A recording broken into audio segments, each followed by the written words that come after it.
同学们好，欢迎来到天天数理学习分享。我们一起看一道因式分解的题目：x 平方减 y 的平方加 3x 减 y 加2。这个里面有 x 有 y， 也有常数项。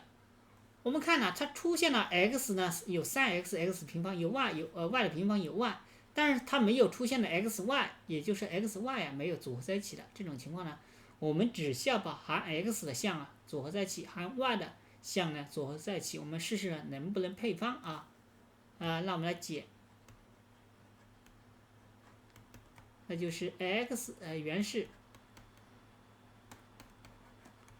等于 x 的平方加上 3x， 那这里就需要一个常数项配成一个完全平方的话，就后面就是3/2括号的平方，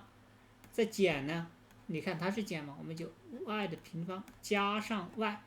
这个地方就要加上1/2括号的平方，才能有一个完全平方。你看这个前面就是9/4，这后面1/2的平方就减1/4，刚好等于2，所以常数项刚好是平的，所以这个地方刚好。这样的话呢，就可以构造两个完全平方啊，就是 x 加2/3括号的平方减呢 y 加1/2括号的平方。平方差公式就可以进行因式分解了。